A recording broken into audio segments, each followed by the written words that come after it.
The steam engine hissed like a dying beast against the wooden platform of the Missoula depot.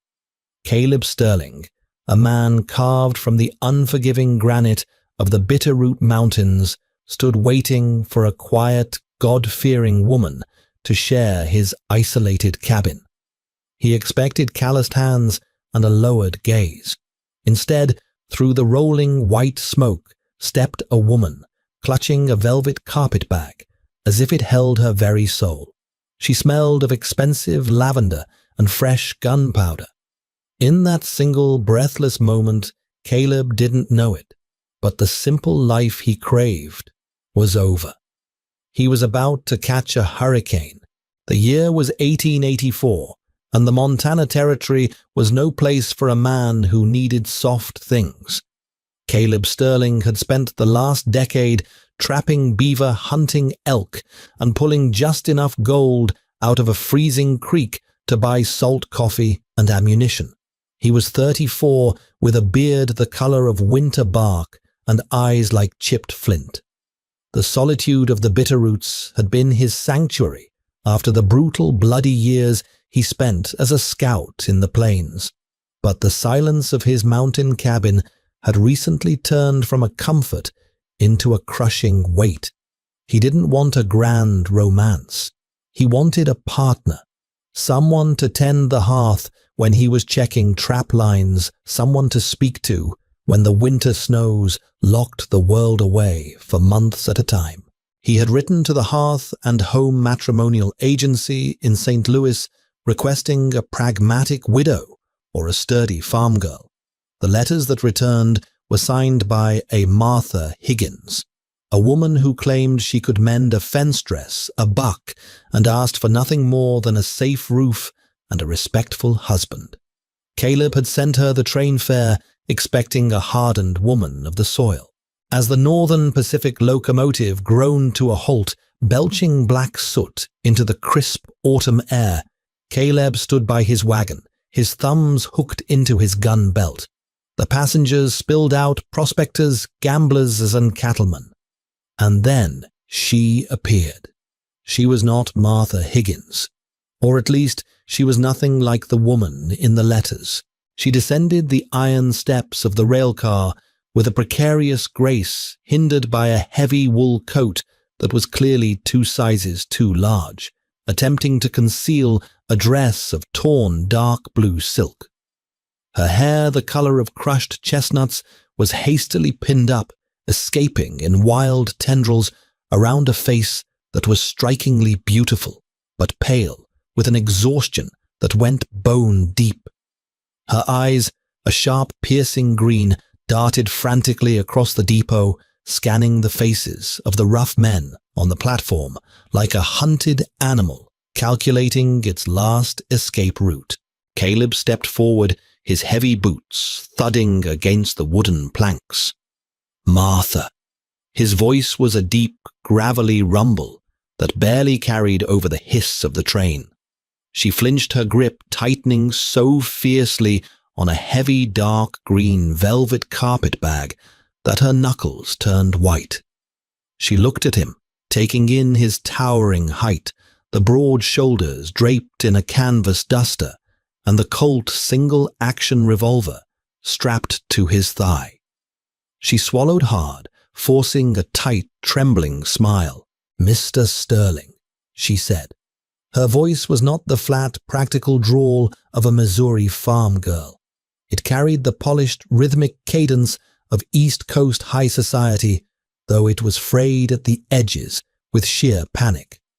I am she." Caleb's eyes narrowed. He looked at her uncalloused, delicate hands, devoid of any sun damage or hard labor. He looked at the mud caked on the hem of her expensive silk dress. "You wrote that you grew up plowing fields in Colombia." "I adapted." She lied, the tremor in her voice betraying her. Caleb knew a liar when he saw one. He had survived the frontier by reading the truths men tried to hide. But standing there in the Missoula mud, surrounded by the chaos of the boomtown, he saw something else in her eyes. terror.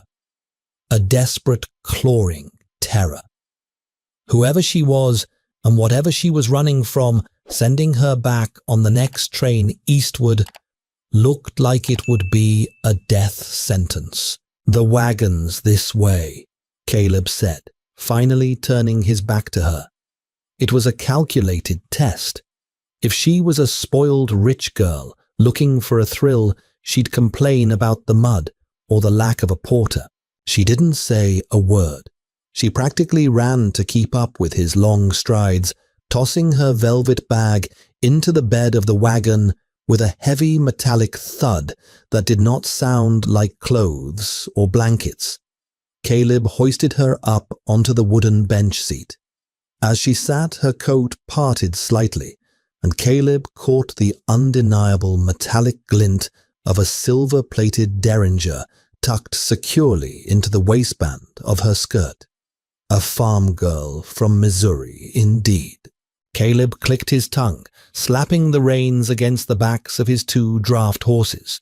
The wagon lurched forward, leaving the noise of Missoula behind. They rode in absolute silence for the first 3 hours. The road turned from a muddy thoroughfare into a rocky, treacherous trail winding upward into the foothills. The air grew colder, biting at their faces.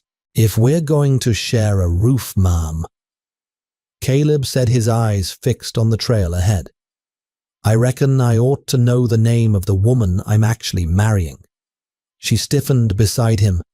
For a long moment, the only sound was the grinding of the wagon wheels over loose shale and the rushing of a nearby creek. "Josephine," she whispered the wind, nearly carrying the name away. "My name is Josephine Cartwright." Caleb nodded slowly. "Well, Josephine, I don't know what kind of storm you brought with you on that train, but in my mountains you carry your own weight, and you don't lie. Can you do that?" "I can," she said, her chin lifting with a sudden fierce defiance. "Good," Caleb replied, glancing back at the velvet bag. "Because where we're going, the wolves don't care about your secrets. They only care if you're slow." The journey to Caleb's homestead was a grueling 2-day ascent into the jagged teeth of the bitterroots. By the time they reached the halfway point, the wagon could go no further.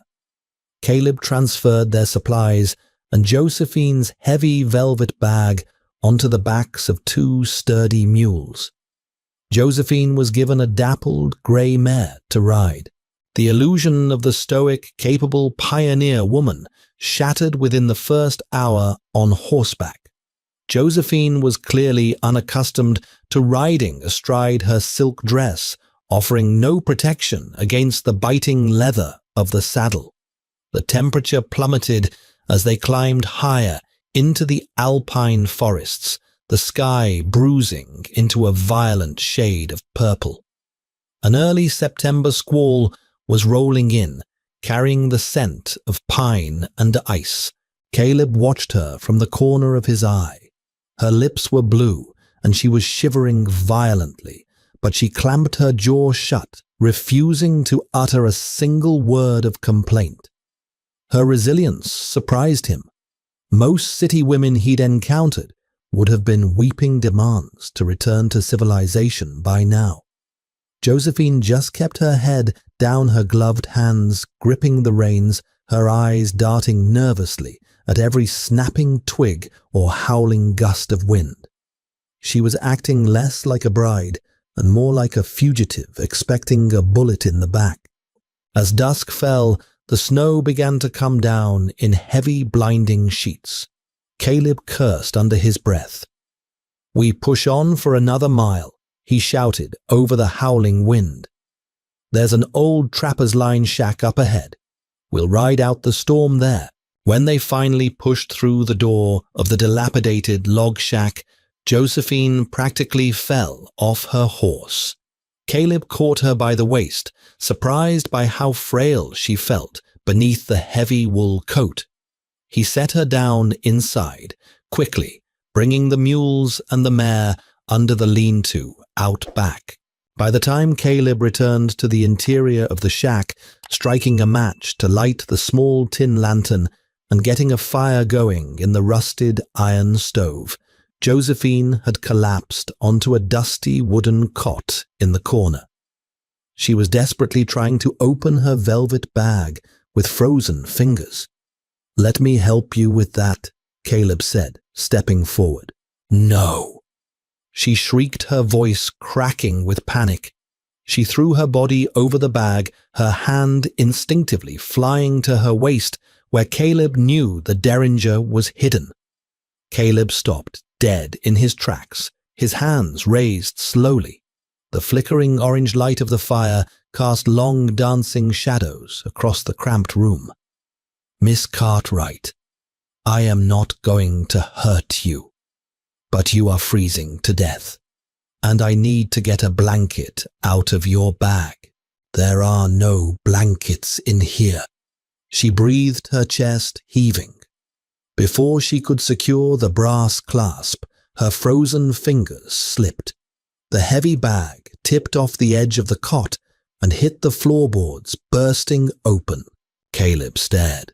Spilling out across the dusty floor of the shack were not petticoats, lace, or family heirlooms.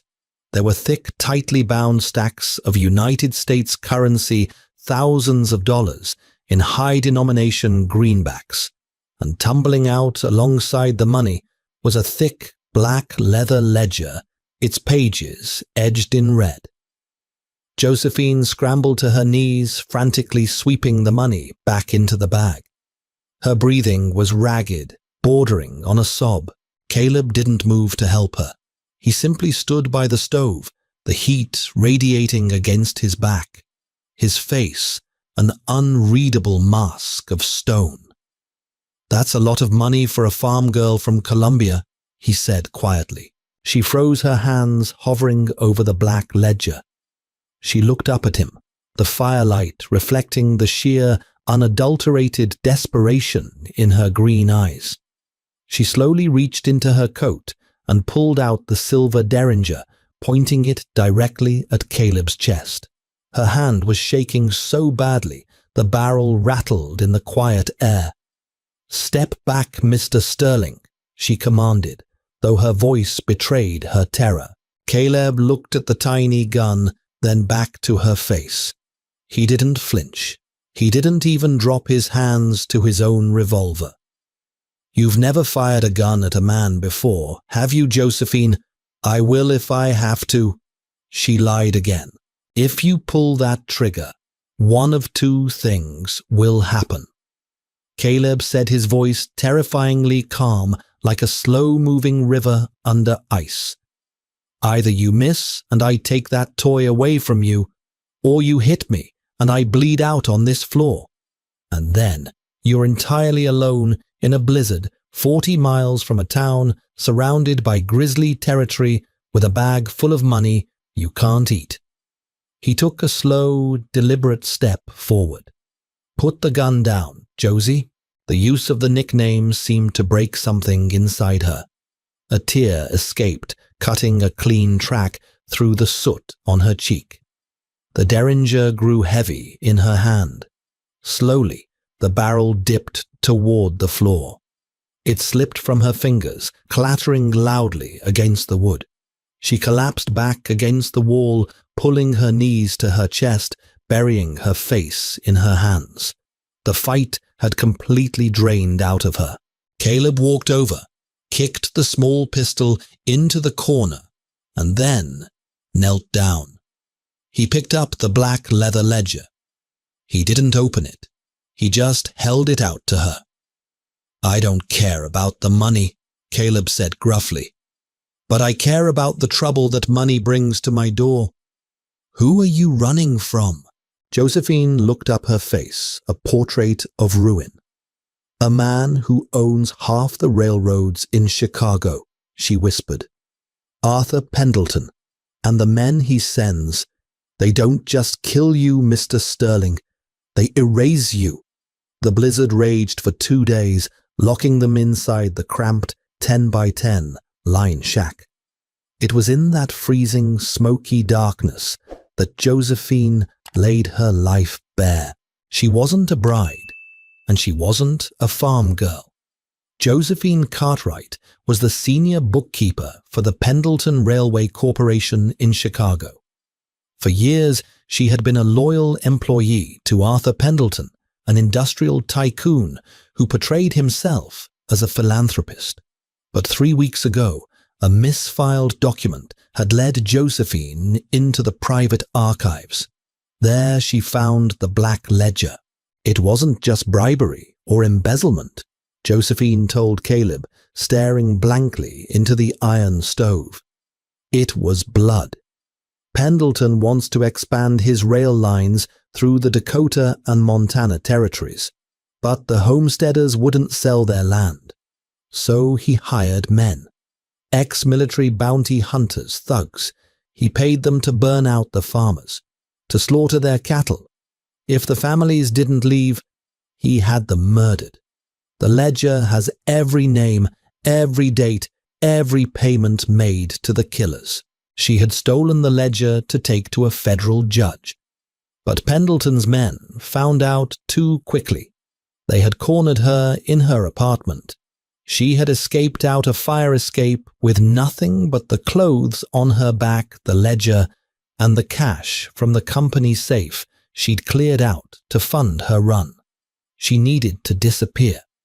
A matrimonial advertisement for a cabin in the middle of the absolute nowhere of the Bitterroot Mountains had seemed like the perfect hiding place until the heat died down. I used the name of my old maid Martha, she confessed, refusing to meet his eyes. I just needed a place to hide Mr. Sterling. I am sorry I deceived you. As soon as the snow clears, I will take my horse and leave. I won't bring this trouble to your door. Caleb remained silent for a long time, whittling a piece of pine with his hunting knife. The wood shavings curled onto the floor. The man Pendleton sends to find things, Caleb said finally. Does he have a name? Josephine shuddered. Clayton Briggs. They call him the Ghost Hound. He's a former Pinkerton. He tracked my brother down in Denver 3 years ago over a gambling debt. My brother was found at the bottom of a ravine, unrecognizable. Caleb stopped whittling. He looked at the fragile woman sitting across from him. She had brought a war to his sanctuary. The smart thing, the surviving thing, would be to put her on a mule and point her back to Missoula the second the sky cleared. He had come to these mountains to escape the violence of men. But as he looked at her, he saw the incredible grit it took for a city woman to steal from a tycoon, survive a cross-country train ride while being hunted, and brave a mountain blizzard. She had more iron in her spine than half the men he knew. We leave at first light, Caleb said, snapping his knife shut. To Missoula, she asked, her voice hollow with defeat. To my homestead, Caleb corrected. It's 10 miles higher up, built like a fortress. Missoula is crawling with Pinkertons and railroad men. You go back there, you're dead by Tuesday. A flicker of hope ignited in Josephine's eyes. Why are you helping me? I lied to you. I'm not a bride. Caleb stood up, tossing a fresh log into the stove. Because out here, a man is measured by what he protects. And Pendleton sounds like the kind of man who needs to learn that his money doesn't buy the mountains. 2 days later, they arrived at Caleb's cabin. It sat in a breathtaking alpine valley, surrounded by towering lodgepole pines and a crystal-clear lake. The cabin itself was massive, built of thick, hand-hewn logs with heavy wooden shutters that could be barred from the inside. It was a beautiful, lonely fortress. Over the next 3 weeks, a strange domesticity settled over them.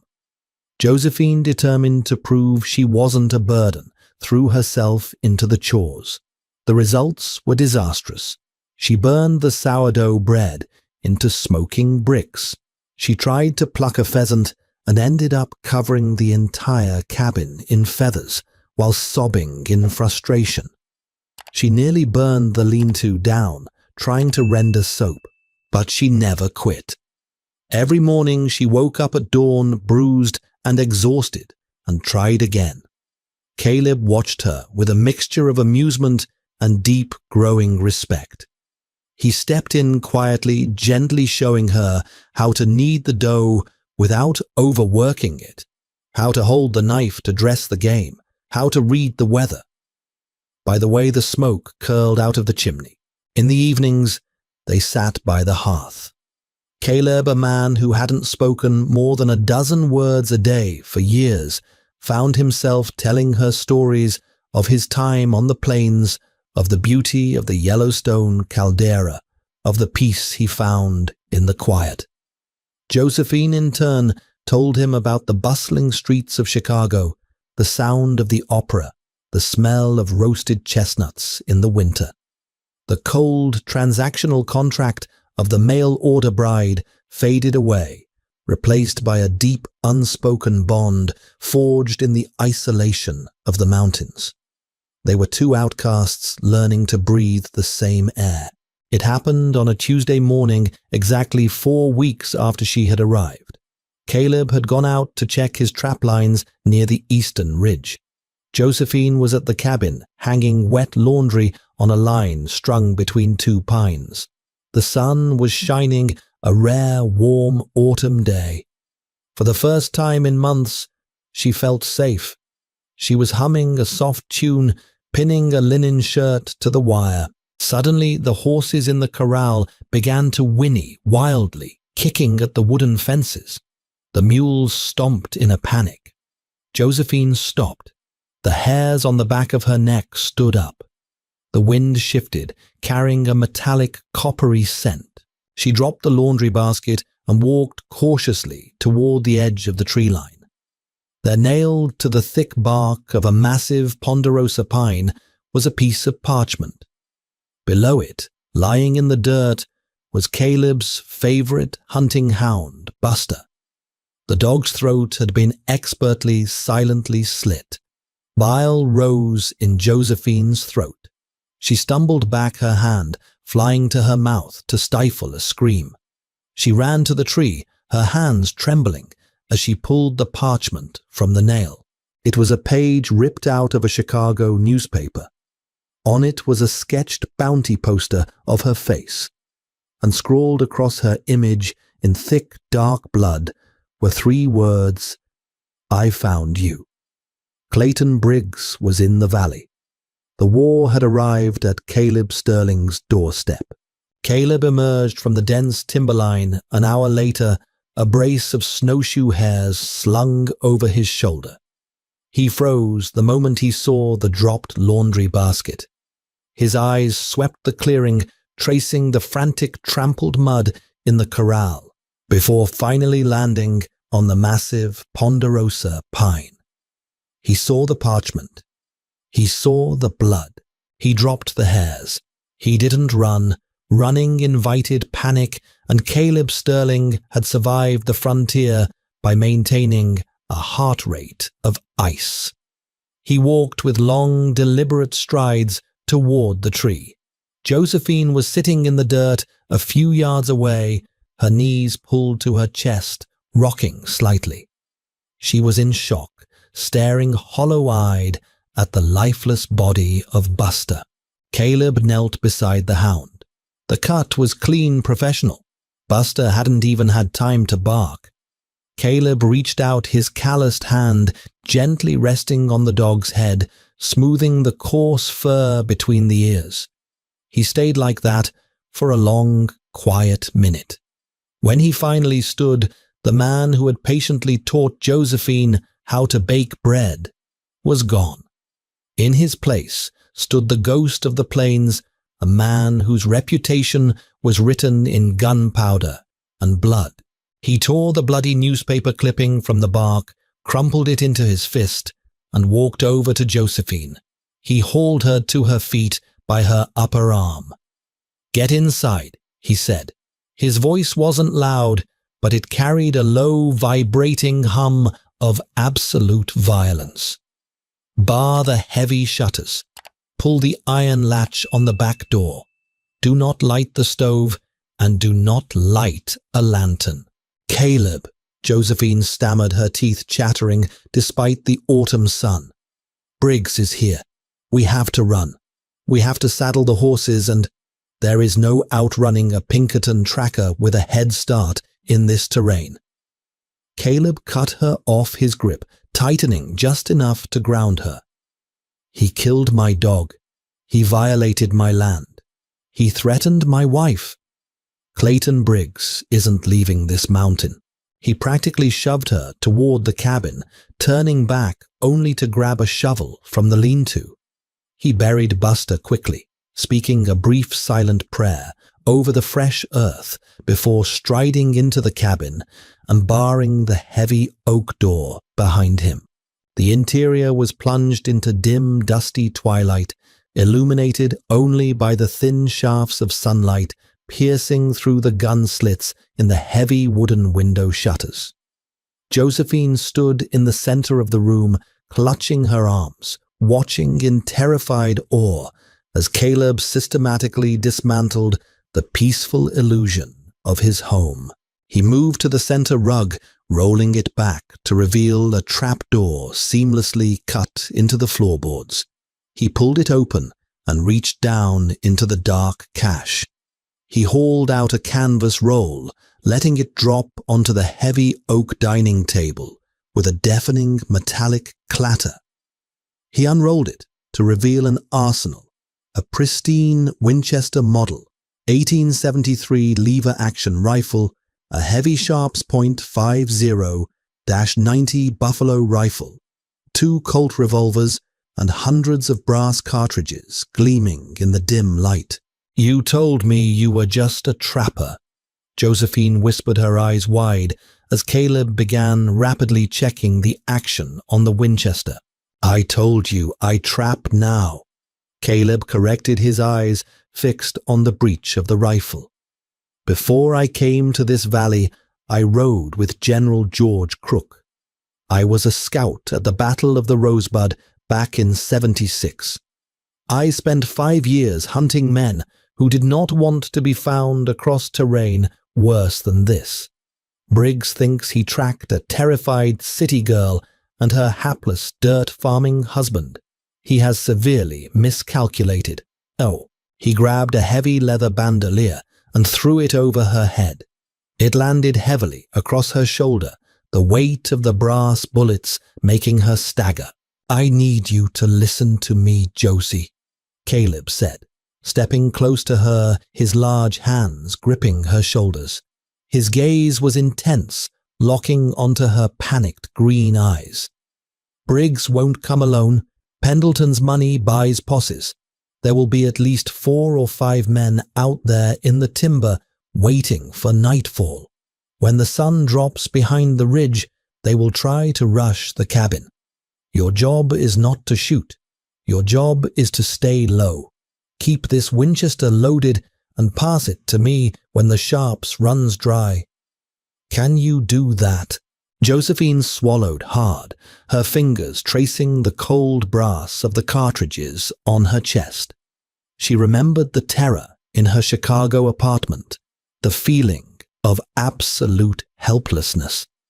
She looked at Caleb, at the sheer unyielding mountain of a man who was willing to die for a woman who had brought a war to his doorstep on a lie.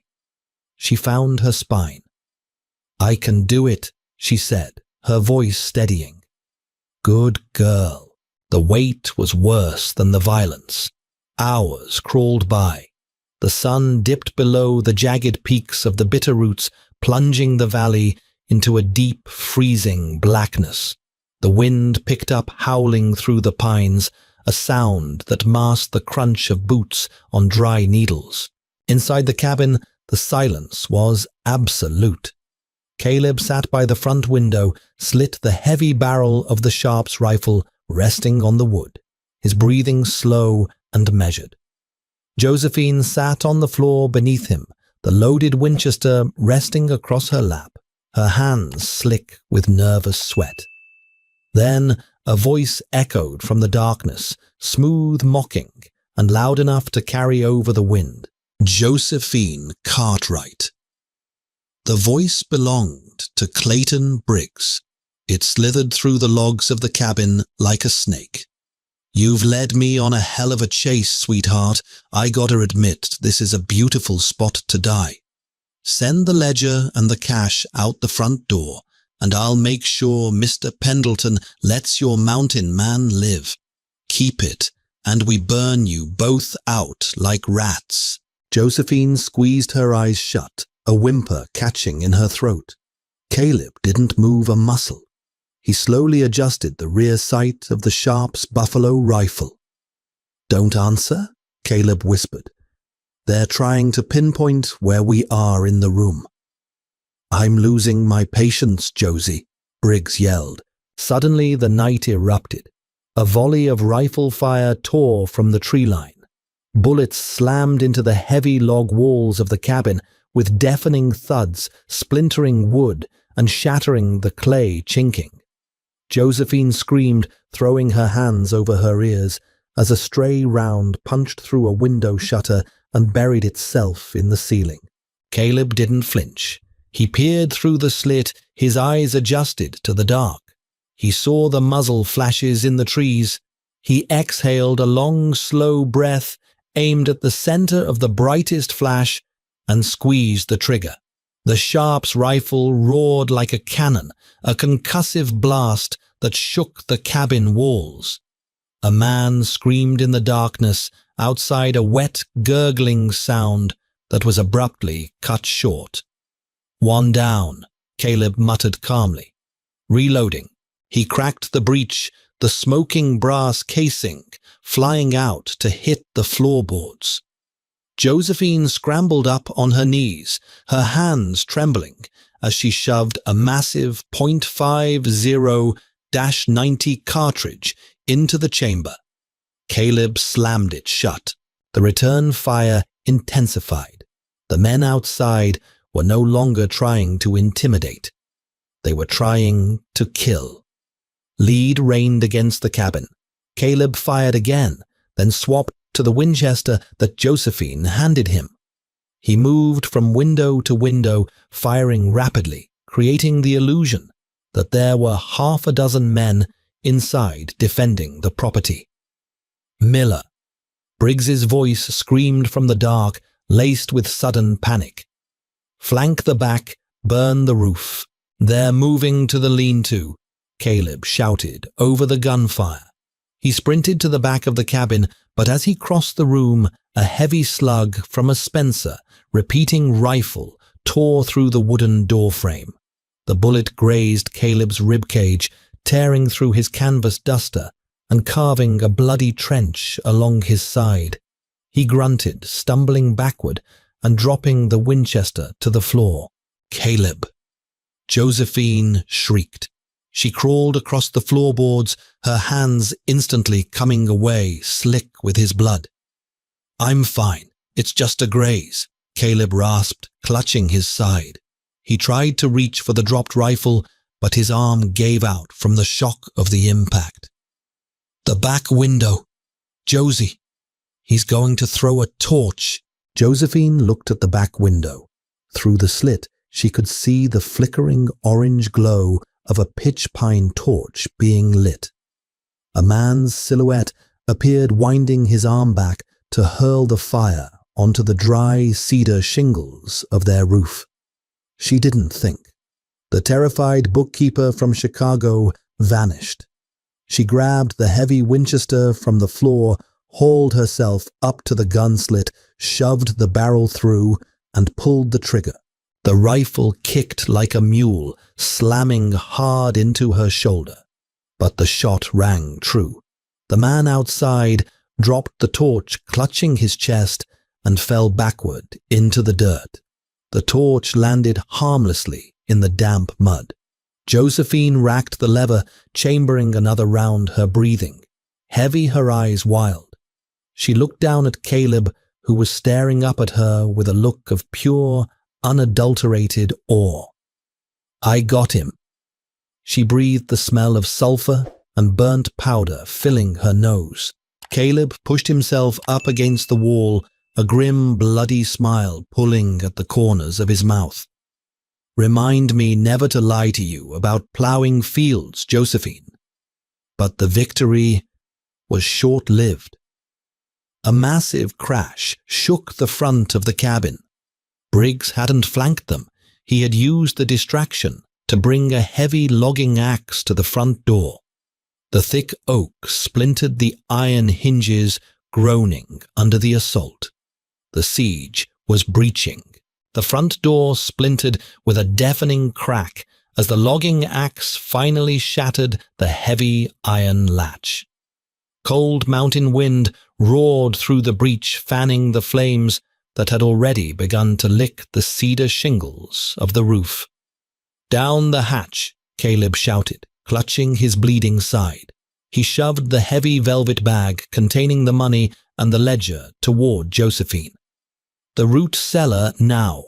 Josephine threw the bag down the trapdoor, grabbed the Winchester rifle, and scrambled down the wooden ladder into the pitch-black, freezing earth. Caleb followed, dragging the heavy rug and floorboards shut just as the front door gave way completely. Above them, heavy boots stomped across the floor. "Find them," Clayton Briggs's voice barked, muffled by the thick wood. "Check the crawl spaces, burn them out if you have to." In the suffocating darkness, Caleb grabbed Josephine's hand. "I dug a drainage tunnel when I built this place. Leads out behind the corral.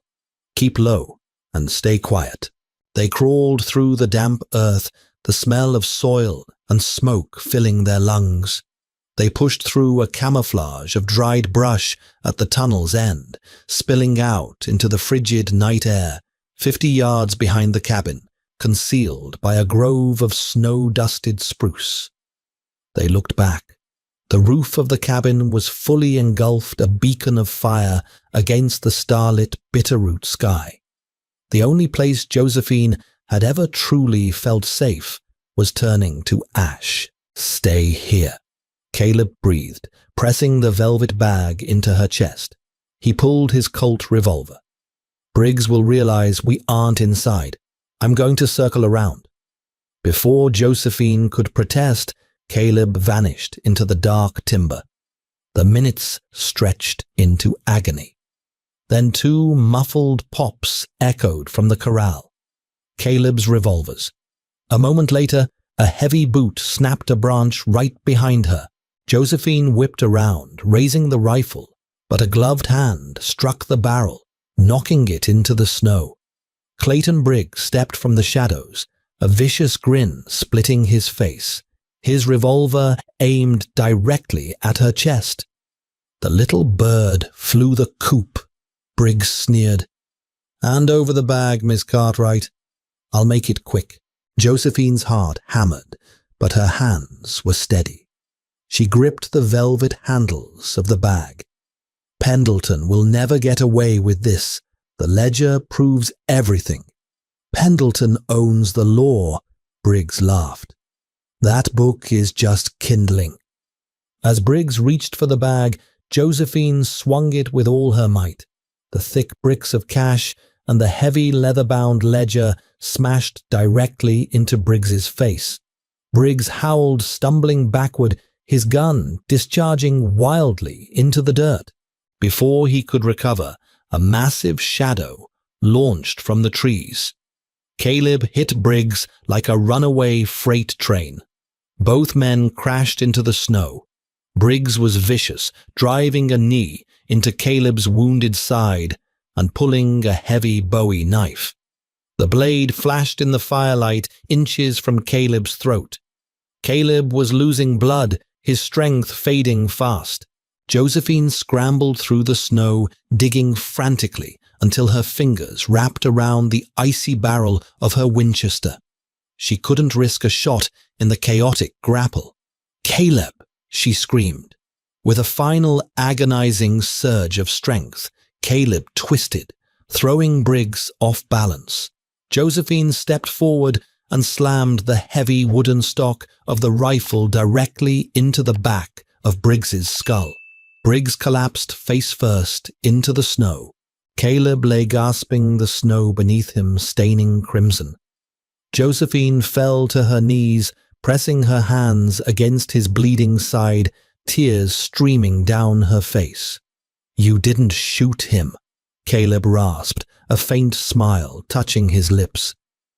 "I didn't want to ruin a good rifle," she sobbed.